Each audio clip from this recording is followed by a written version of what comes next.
Namaste Javins, myself Javin Dr. Barkha Khurana. Today we'll be talking about blood coagulation. See, you all must be knowing that whenever we get injured, the blood starts flowing out if the injury is deep enough.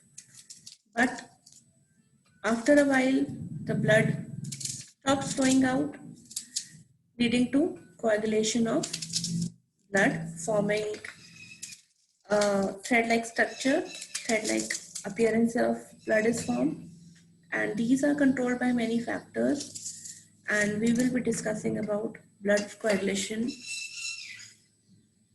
today.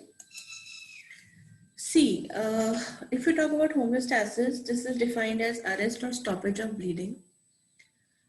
There are, whenever any injury occurs, there are series of reactions which help in homeostasis. Hemostasis. Hemo is blood, stasis is stoppage, and this phenomena occurs in 3 stages. First is vasoconstriction, second is platelet plug formation, and third is coagulation of blood. Vasoconstriction means there is constriction of the injured vessel. It constricts, it tightens up, and that helps in the decreased blood flow from the damaged part. What happens when the blood vessel is cut? The endothelium is damaged and the collagen is exposed. The platelets stick to this collagen and they get activated. The activated platelets then secrete serotonin and other vasoconstrictor substances that help in the constriction of the blood vessel.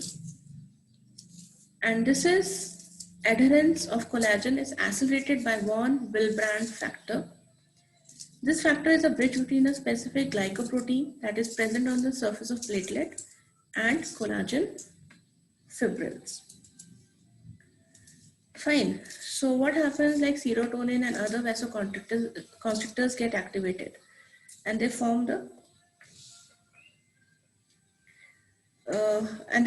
fibrils with the help of your von Willebrand factor. Second is platelet plug formation. This is the second stage. The platelets, they get adhered or they stick to the collagen of ruptured blood vessel and they secrete adenosine diphosphate and thromboxane A.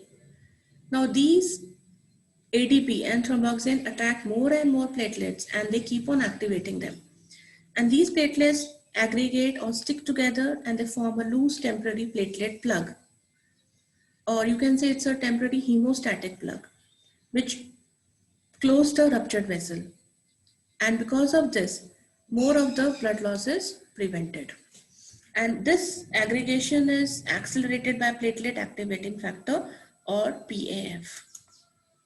Third process is coagulation of blood.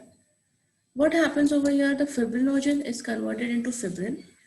The fibrins are thread-like structures which attach to the loose platelet plug and they again prevent the further blood loss.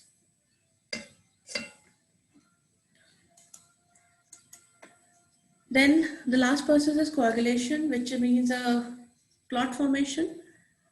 It is defined as the process in which blood loses its fluid and becomes a jelly-like mass few minutes after it is shed out and collected in a container.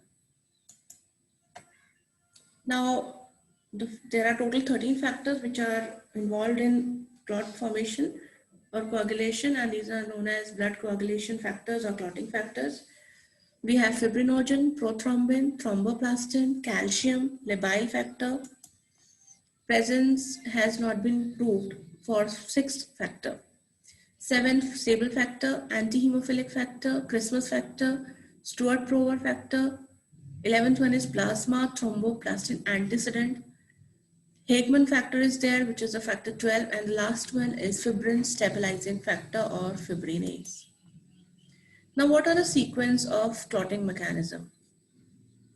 See, all these are present in inactive form of proenzymes, and these proenzymes must be activated into enzymes so that clot formation can take place. So, a series of activities are involved in this for conversion.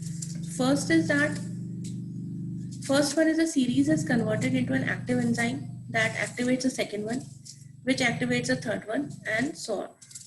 And this goes on until a final active enzyme thrombin is formed. See, now we discuss the steps that are involved. First is formation of prothrombin activator. Second is conversion of prothrombin into thrombin. And third is conversion of fibrinogen into fibrin. So now we'll discuss the first one. See, prothrombin activator is formed which converts prothrombin into thrombin. And it is done in two pathways. First is intrinsic and the other one extrinsic. We'll discuss the intrinsic factor. Here the formation of prothrombin activators is initiated by platelets which are within the blood. So what happens when there is injury to the blood vessel? When there is injury to the blood vessel and it is ruptured, leading to damage to endothelium and collagen between beneath or below the endothelium is exposed out. And what happens when the HEG1 factor, that is the factor 12, comes in contact with collagen? It is converted into activated factor 12 in the presence of kallikrein and kynogen. Now the activator factor 12 converts to factor 11 in the presence of HMW kynogen. The activated factor 11 activates factor 9 in the presence of factor 4. The factor 4 is calcium. So first factor 12 is activated, which converts 11 into activated 11. Then this activated 11 converts the 9th factor in the presence of calcium, which is the 4th factor. Now this activated 9th factor activates the 10th factor in the presence of 8th and calcium. So when platelet comes in contact with collagen of damaged blood vessel, it gets activated and releases phospholipids. Now what happens is activated factor reacts with platelet phospholipid and factor 5 to form prothrombin activator. This leads to the presence of calcium ions. Now here factor 5 is also activated by the positive feedback effect of prothrombin. Second is the extrinsic factor. Now what happens in this pathway? The formation of prothrombin activator is initiated by tissue prothromboplastin, which is formed from the tissue damage, from the damaged tissues. What happens here? The tissue that is damaged releases tissue prothrombin, that is factor 3. This thromboplastin contains proteins, phospholipid and glycoprotein. They act as proteolytic enzymes. These glycoprotein and phospholipid convert factor 10 into activated factor 10 in the presence of factor 7. And activated factor 10 along with factor 5 and phospholipid component form prothrombin activator. And this is all done in the presence of calcium ions. Next is stage 2, where prothrombin is converted into thrombin.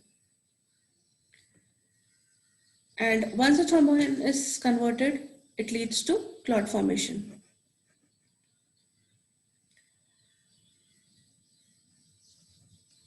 So the initially formed thrombin activates factor 5, and factor 5 in turn, it speeds up the formation of both extrinsic and intrinsic prothrombin activator.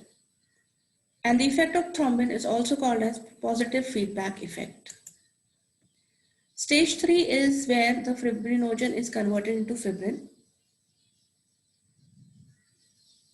So the thrombin converts the inactive fibrinogen into active fibrinogen, and the activated fibrinogen is also called as fibrin monomer. The tight fibrin threads are aggregated to form a meshwork of stable clot.